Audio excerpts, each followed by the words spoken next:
With just 3 days until our wedding, my fiancée Emma suddenly called it off. It was the third time she'd done this. This time, her reason was that she wanted to use our wedding venue to throw a birthday party for her young assistant. I told her I wanted to cancel our engagement for good. She just laughed at me, saying, "Get real. Isn't your family waiting for us to save you? Your family is doing so badly right now. Who else would even look at you but me?" She was so sure I'd never marry anyone else. 3 days later, Emma was downstairs celebrating Jason's birthday. I was upstairs getting married to another woman.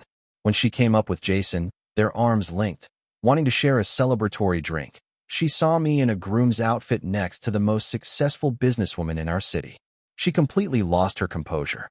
"Michael, you're so useless. You let this golden opportunity slip away." My dad slapped my face. Feeling the sting on my cheek, I was surprisingly calm inside. I said quietly, "Emma has already moved on. Dad, relying on her family for our future wasn't a long-term plan anyway. What else can we do? Without her family, we'll be bankrupt." My dad sighed, suddenly looking 10 years older. My mom said helplessly, "We'll think of something else. If not, we'll have to accept our fate." I felt guilty, but at this point, I could only accept it. The funny thing is I've known Emma for 20 years. You could say we grew up together. In middle school, when some bullies bothered her, I grabbed a brick and fought them off. She held my injured arm and cried, "Michael, you're so good to me. When I grow up, I'll definitely marry you." Even after being apart for 5 years, when she came back from abroad already a grown woman, she still playfully grabbed my hand and said, "I'm all grown up now. Are you ready to marry me?" I remember my heart was racing as I looked into her beautiful eyes and said seriously, "I'm ready. I can marry you anytime." But later, she repeatedly avoided our engagement. At 23, we were 10 days away from tying the knot when she suddenly took off to Hawaii alone for 6 months.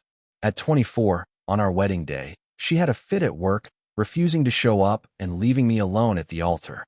I always thought she just wasn't ready to marry me, that eventually we'd be together. Until this time, when my family faced bankruptcy over a bad investment, and only an alliance with her family could save us. Yet she bailed again for an assistant's birthday. Jason went to the same school as me. One day, he asked if I could help him find a job. Feeling sorry for him being all alone in our city, I recommended him to Emma's company. She instantly took a liking to him and made him her personal assistant. She even teased me. "Would you be jealous if I made him my personal assistant, Michael?" I didn't think much of it, thinking she was joking. "I thought you guys are just working." I'm not that petty. Who would have guessed that after that? Every time I saw her, Jason was there. They were laughing, looking so close like they were the real couple. I quickly felt uneasy and gently warned her to keep some distance from Jason. Jason overheard, looking pale and pitiful. "I have no other thoughts about Emma. I just admire her." "Michael, is that so wrong?" I hesitated, about to speak, when Emma snapped at me. "How could you be so vile? Look how you've scared Jason. Apologize to him." Under her insistence, I apologized to Jason, but I clearly caught a smirk on his face as I did. Around this time, it was just 5 days until our third scheduled wedding. 2 days later, at our social gathering, where I was supposed to attend with Emma, she showed up with Jason. "What's going on? Isn't Emma about to marry Michael? What's this about?" "So what if they're getting married? Even if they're wed, they can get divorced. Looks like the son-in-law is changing. Did you see Michael's face? He looked like he'd swallowed a fly." I pushed through the crowd, walked up, and swung a punch at Jason. Yet the next moment, Emma slapped me across the face. "Michael, I forbid you to touch him." She actually hit me, for a guy she'd known less than 3 months. My mind went blank for a few seconds. My face wasn't what hurt, my heart did. Emma glared fiercely at me. "Michael, are you crazy? Who told you to hit him?" She acted like I wasn't her fiancé, but an enemy. "Emma, do you remember we're supposed to get married in 3 days?" I asked, my voice hoarse. She turned away impatiently, saying, "I know. Stop reminding me over and over." She left me, protectively standing with Jason and assuring him gently, "Don't worry, everything will be fine. I'll take you to the hospital right away." With those words, she whisked him out of the hall. I was left as the center of attention, laughed at like a clown. I stumbled out, and in the hotel parking lot, I saw Emma gently cleaning Jason's wound with tissues. Jason naturally wrapped his arm around her waist, and she didn't resist. Her eyes were full of kindness. Michael is so domineering. Why marry him, Emma? Jason said. He clings on desperately. I've had enough of him. Your birthday is on your wedding day? I've never celebrated my birthday. I'll celebrate for you. So Emma thought I was clingy, that she might have been sick of me long ago. Feeling bitter, I wandered past them like a ghost. Emma stopped me, commanding, Michael, the wedding's canceled. I'm giving Jason a birthday party that day. What I dreaded had happened again. I really couldn't believe she canceled our engagement for a third time. Turning to face her cold, elegant face, I asked hopelessly, Are you sure? Very sure. She sneered. So, when are you planning to marry? Why are you so impatient? Not saying I won't marry you. This just so happened to fall on Jason's birthday. We'll use the wedding venue for his birthday party.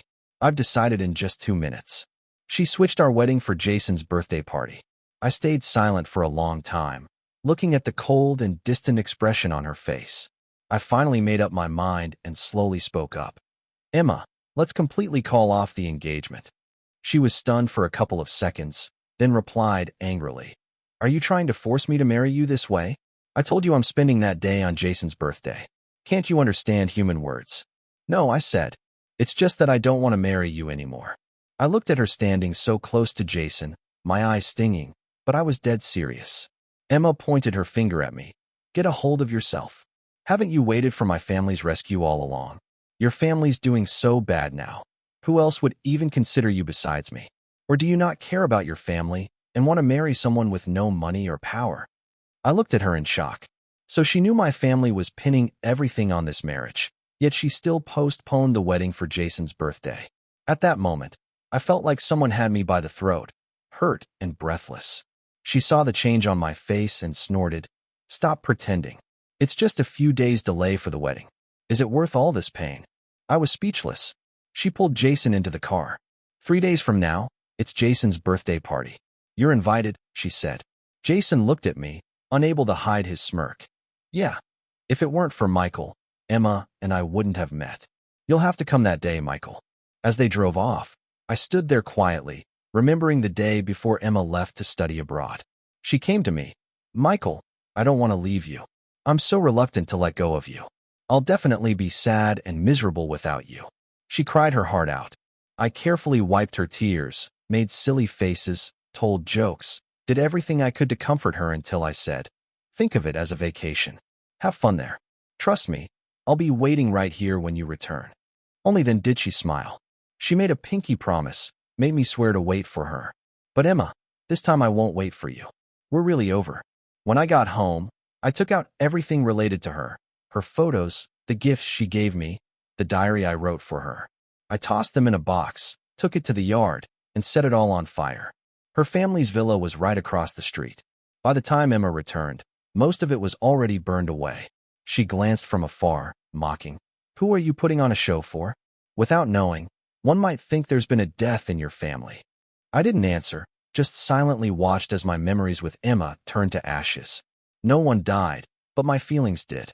After that, my parents ran around trying to save the company, coming home late every night. I was busy cleaning up the mess, contacting guests about the wedding cancellation.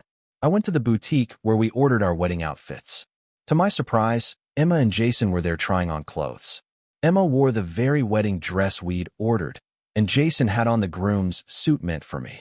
When they noticed me, Emma was startled for a second but then calmly said, It's already made. Leaving it is a waste. I've decided to wear this dress for Jason's birthday. Jason gave me a slightly mocking look. Michael, this suit fits me perfectly. Can you let me have it?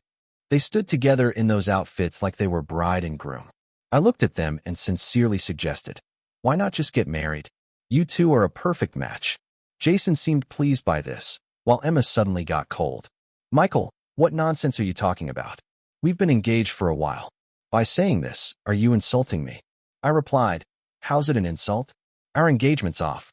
You don't have to marry me. She was completely furious and pointed at the door. I don't want to see you. If you don't want me to ruin your family, get out now. Everyone in the wedding shop watched, enjoying the drama. I was the highlight of their day. After a final glance at Emma, I turned and left.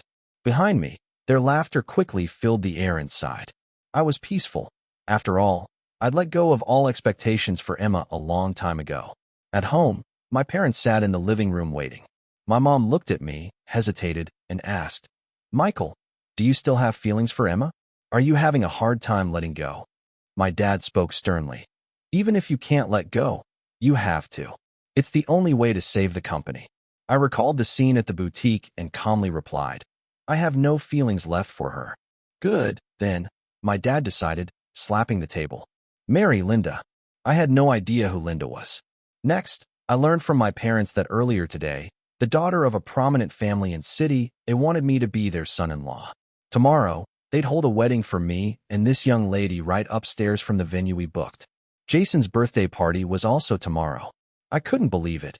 While Emma was celebrating downstairs, I'd be marrying someone else upstairs. Michael, if you don't want to, we won't force you, Mom said, watching me with concern. Dad stared, dreading a no from me.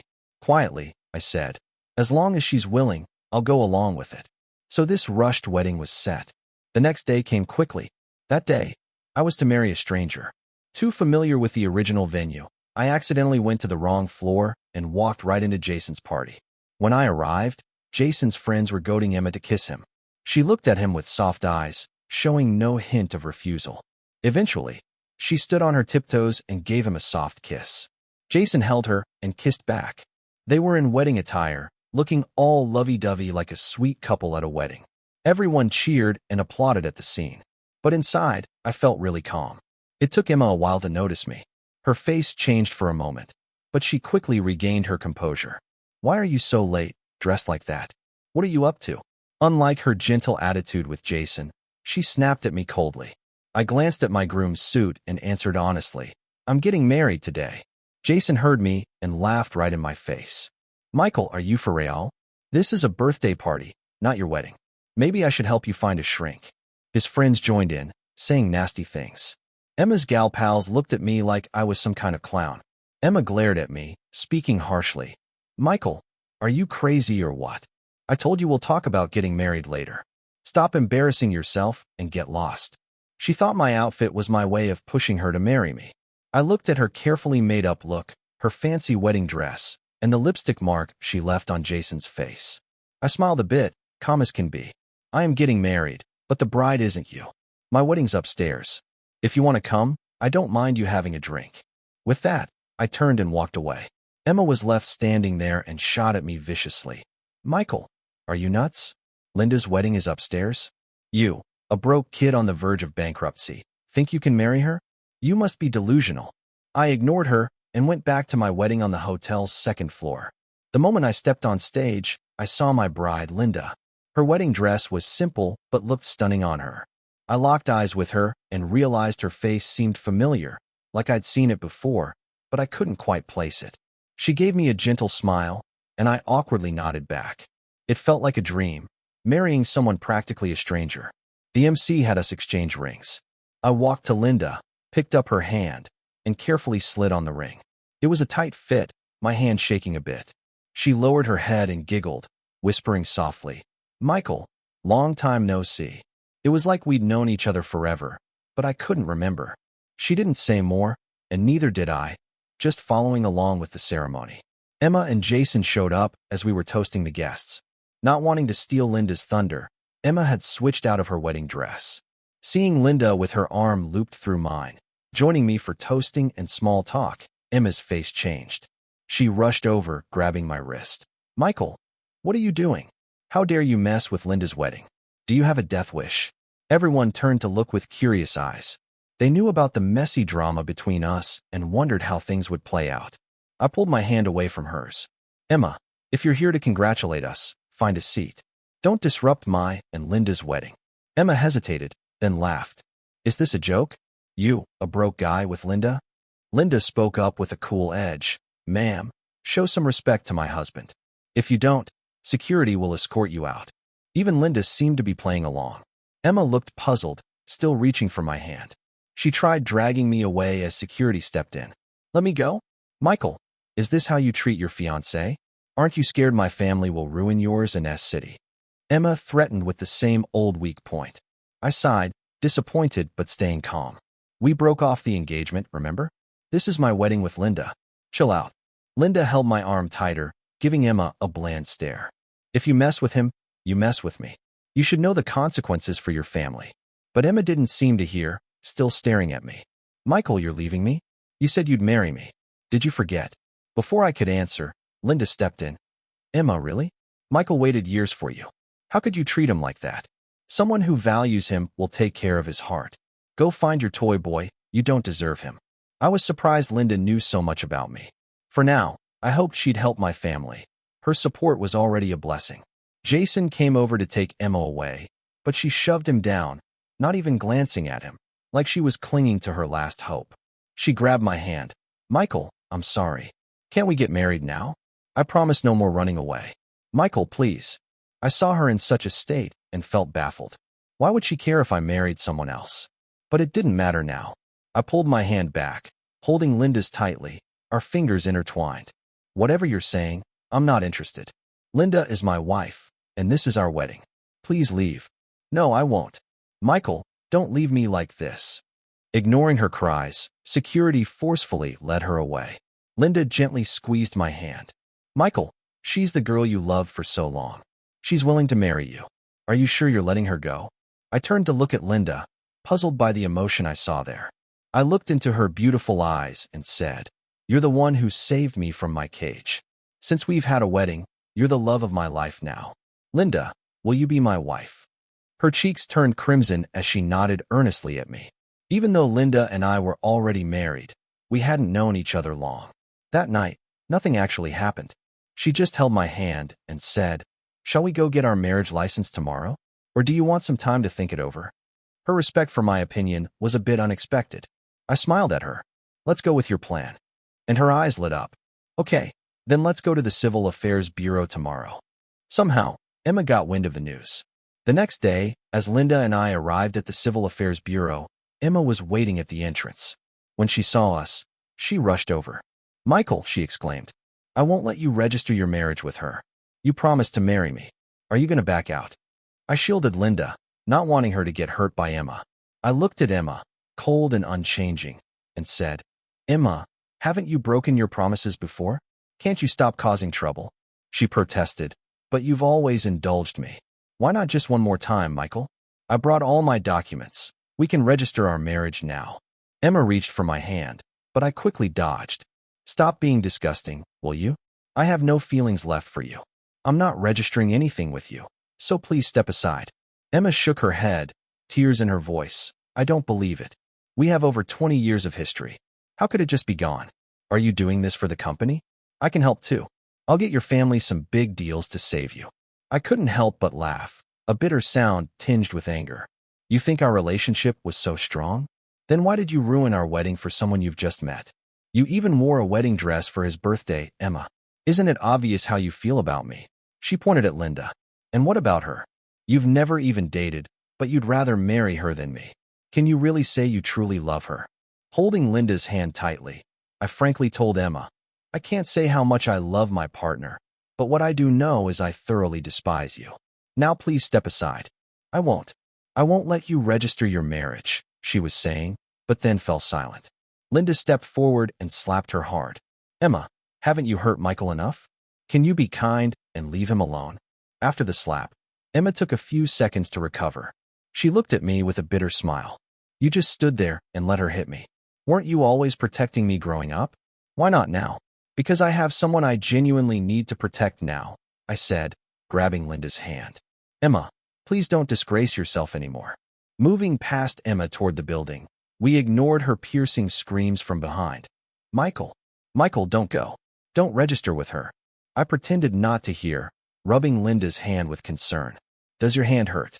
When Linda and I walked out, certified as married, Emma was gone. Michael, won't you regret marrying me? Linda asked, clearly concerned. You've waited for Emma for so long. You must really love her. You could have had her easily. Holding her hand tight, I said sincerely, No, I won't regret it. Once you're completely let down by someone, you can't imagine growing old with them anymore. But I couldn't resist asking, There's something I'm really curious about. Linda, why did you choose me? Linda pretended to be angry. You really don't remember, do you? We met in middle school. I was just too ordinary back then. You only had eyes for Emma. As she said that, I suddenly remembered. There was a small, skinny girl who'd always come asking me questions, flashing a sweet smile. But after one summer, she vanished. Piecing it together, that girl was Linda. I hadn't recognized her because the petite girl had transformed into this vibrant, stunning young woman. Embarrassed, I confessed. I was so foolish back then, seeing Emma as my only friend and missing out on lots of people. But you saved me, Michael, she reminded me. Remember when those bullies were bothering me, and you chased them off with a stick? Ever since then, I decided to be your best friend. But I had to transfer schools. Still, that's all in the past now. I'm with my savior, Michael. I really like you, Linda said as she wrapped her arms around me gently. To think that the same two girls I once rescued had such different roles. Emma talked about marriage for years, only to waste our time, while Linda rescued me when I needed it most. Gratefully, I returned her hug, promising wholeheartedly, I'll cherish your affection and love you back. On the day Linda and I were to leave S-City, as we stepped out of the hotel, Jason suddenly appeared, grabbing my arm. He looked amiss. The once young, handsome face was now worn and haggard. Michael, please help me, he pleaded. Emma's gone crazy. She got me fired, and she's taking back the house she bought for me. I'm completely homeless. I hadn't even known Emma had bought a house for Jason. Michael, help me find another job. I can work for you, Jason begged, his gaze landing on Linda. I quickly shielded her, ready to shove Jason away. But Linda stepped up, scolding him on my behalf. You ungrateful jerk. How do you even have the nerve to come to Michael for help? Emma adored you. Go back and make her happy. Jason, looking at Linda, couldn't wait to say, I'm younger than Michael, better looking, and I can be your dog, Miss Lynn. Do you want to think about it? I couldn't take it anymore and punched him hard in the face. What a creep, Linda grumbled from nearby. Just then, a car stopped right in front of us. It was Emma. But this time, she didn't stand up for Jason. She didn't even look at him. She rushed over to me and said, Michael, didn't you hate it when I hung out with Jason? Well, I've completely cut ties with him. From now on, I won't be friends with anyone you dislike. Please forgive me. You can get a divorce with her right now, and we can have a wedding anytime you want. Emma, what are you doing right now? I said, there's no going back for us. You know that, right? She felt like a stranger to me, like she'd lost it. She was the one who kept leaving me at the altar, making me look like a fool. She got close with Jason, put on a wedding dress for his birthday, hugged and kissed him, even slapped me without hesitation for him. So what was up with her being so pitiful now? With tears streaming down her face, Emma said, I can't live without you. We've been together for so many years. I'm used to having you around. I thought you were waiting for me, Michael. Why did you suddenly stop waiting? Because I'm completely disappointed in you. I have someone I love now, Emma. It's over, I said, grabbing Linda's hand to leave. Emma blocked us, glanced at Linda, and said fiercely to me, Michael, I've heard it all. You're marrying her to mooch off her family. You're just a maid in her house. Can a man like you accept that? Come back to me, and I'll love and respect you. Linda interrupted, Don't worry. I'll give Michael the utmost respect. I'm not like you, hurting someone and then obsessing over them. Emma's face turned pale from Linda's words. She clung to the last bit of hope and called my name for the last time. We're done, Emma. Let's go our separate ways. We shouldn't see each other again, I said, quickly walking away with Linda and ignoring Emma's cries and breakdown behind us. Everything with her was behind me. I was starting a new life. Even though our marriage began abruptly, Linda truly respected me. She joined her family's company, worked hard, and soon made progress. Our relationship grew quickly, becoming more intimate. I'm grateful for our reunion and for Linda. Without her, I might still be trapped in the cage Emma built for me. Meanwhile, Emma seemed to be hitting a rough patch due to some bad decisions. After I left S-City, I heard about Jason from a classmate. He'd been caught by a rich lady's husband while fooling around and got beaten up badly. His leg was broken, and he couldn't walk anymore. A classmate once saw him begging on the street. As for Emma, I ignored her. She stopped reaching out as well. However, 3 years later, I accidentally came across one of her videos. She was in that same wedding dress, looking worn out, like she had aged a few years. The caption read, "A wedding for one, waiting for someone who won't come." I just shook my head, reported it as inappropriate, and blocked her account. I didn't want to see anything from her again. "Hubby, come wipe the baby's tush." Linda called. Linda called. I hurried over, carefully picked up our 2-year-old, and wiped them clean with a tissue. Linda gave me a warm smile and kissed my forehead. I kissed her back in return, feeling all the love. The kid giggled at us. Some people stay stuck, some move on. For the rest of my life, I'm cherishing the right ones.